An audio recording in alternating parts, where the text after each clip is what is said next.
Yay, peeps! How you all doing out there on the world's wide wobbly marvelous?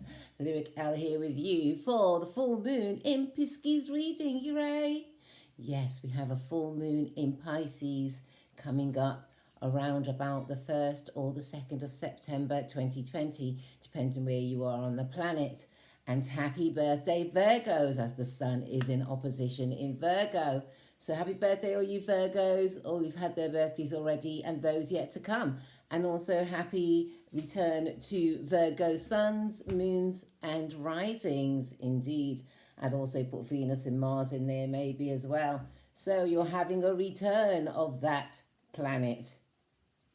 So Virgo, the sign of the maiden, the sign of the person who's always aiding.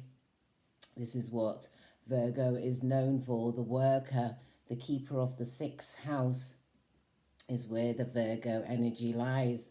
And what does Virgo like? Virgo likes neatness, orderliness, and a plan. Definitely a plan somewhere in there so you can work towards your goals as you go along in your life. Virgos also like precision, probably can be considered to be a little bit fussy. Having a Virgo moon, I know exactly how that works. So sometimes you can be overly fussy. People think you're overly obsessed with maybe cleaning or getting things in order. But really, it's because once you get things in order, you've got a space to see, and then you can see further. So this is the vision of the Virgos. Yes, indeed. So we're coming up to a Pisces full moon. As we know, Pisces is the last sign of the zodiac.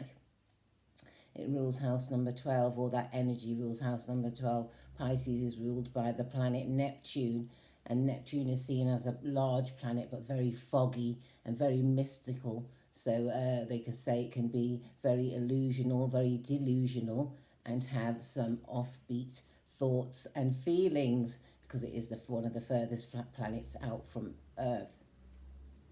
So being ruled by, with Pisces, Pisces was also ruled actually in the past by Jupiter before Neptune came along. And so that was another, they would say that Pisces would be very jolly. Sometimes they can be that very expansive, very fluid, and sometimes cannot be noted to take responsibility for certain actions. That's because they're so fluid, they're always moving. However, they do bring a great joy, a great benefit, lots of insight. They're very open-minded people, I find, and very caring also. Pisces is the water sign, the last of the water signs, so they would say this is the eldest water sign, or the one with most knowledge, some people will say. So Neptune rules the seas, and Pisces people are known as the last of the zodiac, as the last people on the zodiac. Yes, very intuitive, very dreamy people, very caring, I would say, and kind. So you can have a look what Pisces, which house Pisces is in your chart. So we'll be having the moon at Pisces at 10 degrees. The sun too will be at 10 degrees, and it causes a direct opposition, and this is what causes the full moon. You will be able to see the moon in the sky. And so we'll be having this Pisces full moon 1st or 2nd of September 2020. Now, if you go back to last year and see what you were doing for, or if you even go back earlier in the year to the new moon in Pisces that we had around about February, March, you can see how far you've come with your recreational, with your dreams, desires, things that might have seemed a bit wacky, off the wall ideas. Let's see how they've come into fruition now. Because as we can see with society, I don't think anyone thought society would change into the version that we are today. So things really can be miraculous and change in huge ways. And Pisces helps us to deal with these changes. It's best to be very flexible. Pisces is a mutable sign. Also with Virgo and Gemini and Sagittarius, they are the 4 mutable signs.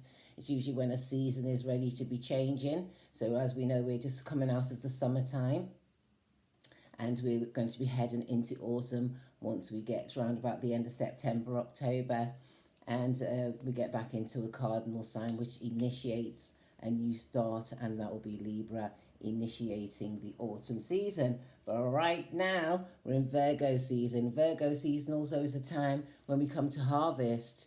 This is where we'll be harvesting what we planted. And so it's good if you keep a journal, you can go back and see what did you do 6 months ago when the Pisces new moon was here. What did you do maybe even a year ago when we had when you had the Pisces new moon, and what came to fruition with your Pisces full moon last year. It's really great that if you do it that way, because then you can start to compare notes on your own life, and then this is where you can see where you are going. Yes, so we have the precision and the preciseness of Virgo at this time, giving us direction.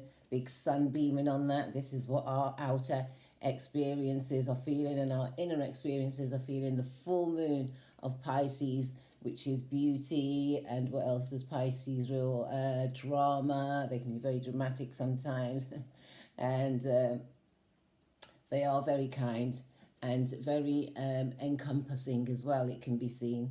Sometimes we can see that we can find a lot of delusions when we jump into the Pisces vibration, let's say. And sometimes we can delude ourselves because we're trying to make ourselves happy. So we tell ourselves our own story. I think this is very much part of Pisces in our lifetime and in our sessions. So when we tell ourselves our story, it can either make us feel a lot better or feel a lot worse. It depends what words we say to ourselves. So I think Pisces here can teach us a lot in that we need to be very loving, and we need to let go of things that we can't change also. And we need to see things a bit differently than usual.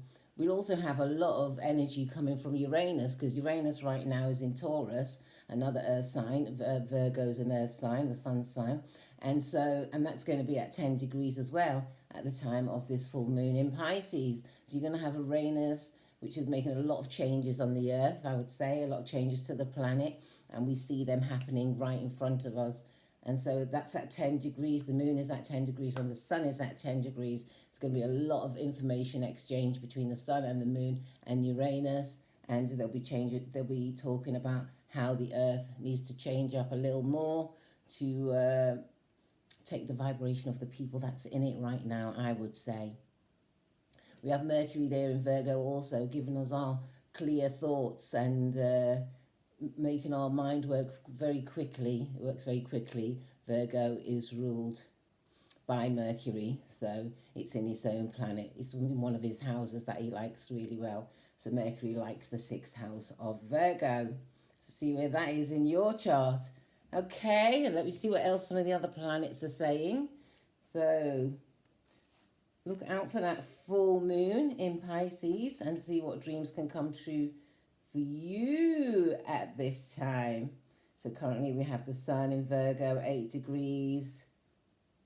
Let's read what the sun in Virgo says. This is from my Time Passages app. It says the sun is the most visible and important planet of astrology at the level of physical life and symbolically represents ego and will.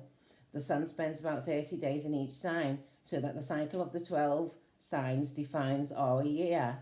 With sun in Virgo, and especially in the beginning part of this period, the harvest with its symbolism of organisation and service becomes the norm for everyone's behaviour.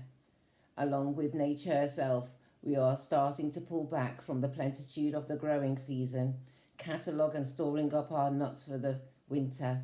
We are moving into a more collective mode and are quieter and more serious as befits a more sober weather outlook. That's right, we're going to start seeing the nights drawing a little bit now, and you're really going to see the change of the mutability of this time and of this season, something to keep a note of.